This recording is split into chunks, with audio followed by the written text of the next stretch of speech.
Pengusaha tempat hiburan mengeluh dengan naiknya pajak yang mencapai 40 hingga 75%. Seperti apa pemerintah menanggapinya? Kita sudah bersama dengan Menteri Pariwisata dan Ekonomi Kreatif, Sandiaga Salahuddin Uno. Selamat siang Bang Sandi, ini banyak sekali keluhan ternyata dari pihak pelaku usaha hiburan dan juga UMKM. Sudah disampaikan, kah ini ke Bang Sandi dan juga bagaimana Bang Sandi menanggapi hal ini? Ya, bismillahirrahmanirrahim. Assalamualaikum warahmatullahi wabarakatuh. Terima kasih BTV. Kami sudah menerima banyak sekali pengaduan dan sudah kami lakukan beberapa langkah koordinasi dan tindak lanjut. Sudah kami berkoordinasi dengan para pelaku usaha pariwisata dan ekonomi kreatif. Kami mendapatkan masukan dan telah kami koordinasikan dengan pemerintah daerah. Juga laporannya kita sudah sampaikan kepada Kementerian Keuangan. Ini adalah bentuk dari penerapan undang-undang yang memberikan desentralisasi fiskal kepada pemerintah daerah untuk meningkatkan sebetulnya kekuatan dari keuangan daerah. Dan industri pariwisata dan ekonomi kreatif seperti di Bali misalnya menyumbang lebih dari 50% pendapatan daerah atau ekonomi setempat. Namun perlu kita garis bawahi bahwa kita baru saja selesai pandemi. Usaha-usaha ini baru saja bangkit dan baru bisa bernafas paling tidak 6 bulan terakhir. Kami melihat tentunya terbuka peluang berkolaborasi untuk mencari solusi agar tidak menimbulkan beban yang tidak tertangani dan akan berpotensi berujung kepada pemutusan hubungan kerja atau PHK. Saya sebagai mantan yang pernah di PHK sangat mengerti beratnya PHK ini kepada para pekerja. Dan oleh karena itu pemerintah akan membuka ruang, memfasilitasi permintaan dari para pengusaha ini dan mencoba mencari solusi.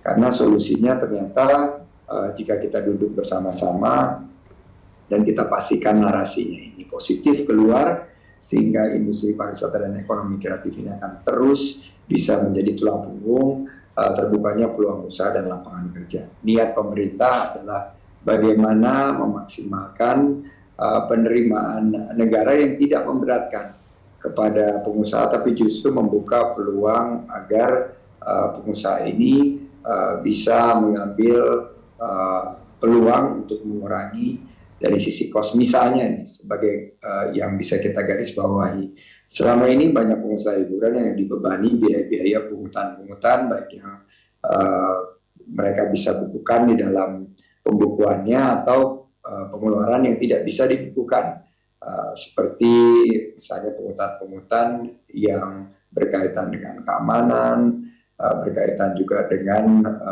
perizinan dan lain sebagainya. Ini bagaimana pemikirannya pajak yang 40-75% ini bisa disesuaikan dengan memberikan insentif, dengan memberikan pengurangan dari biaya-biaya informal tersebut. Tapi semuanya dibawa kepada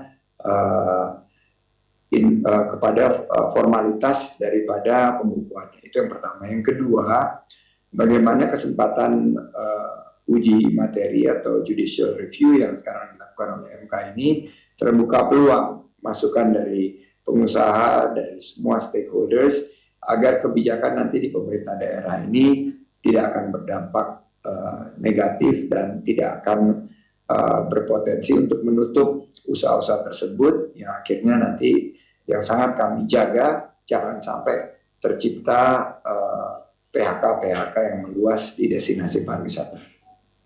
Memang saat ini masih dalam proses judicial review, tapi tadi Bang Sandi mengatakan akan memberikan insentif kepada pengusaha. Tapi jika ini pajak ini akan diterapkan dan terus berjalan sampai dengan tahun-tahun mendatang, artinya apakah akan terus setiap tahun memberikan insentif kepada pengusaha untuk tetap bisa bertahan atau seperti apa Bang Sandi?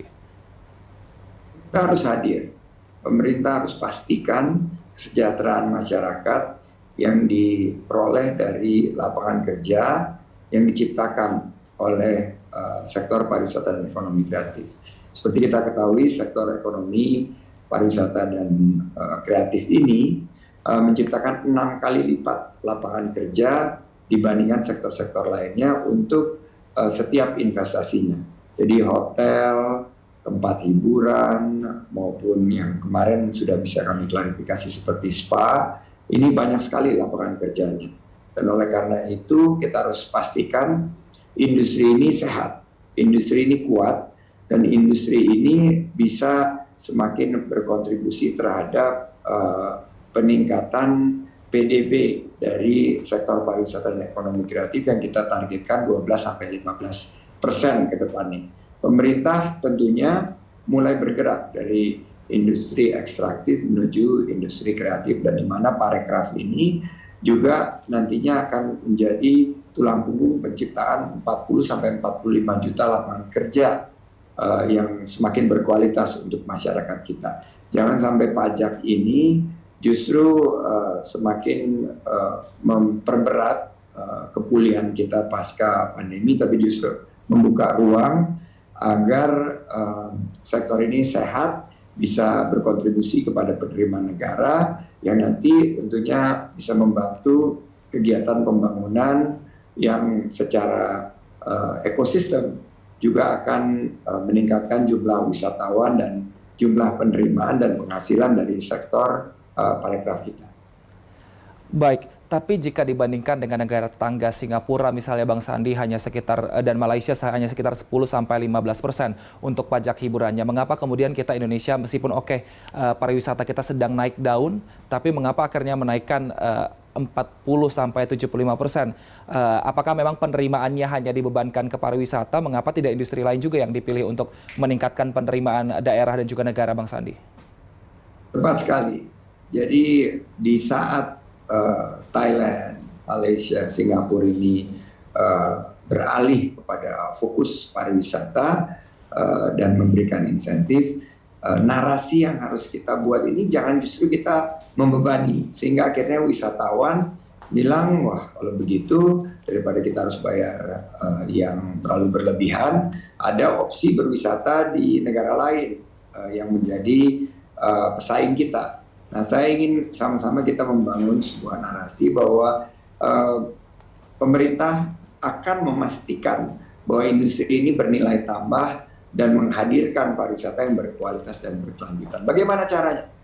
Adalah dari sisi struktur pembiayaan, karena saya mantan pengusaha, jadi saya tahu bahwa industri jasa hiburan ini biaya-biaya yang dikeluarkan ini selama ini ternyata memberatkan sekali. Jadi harus dipisah mana yang government take, mana yang profit yang akan dinikmati oleh para pengusaha. Semuanya harus mengacu kepada PPP. Baik. Itu public private partnership.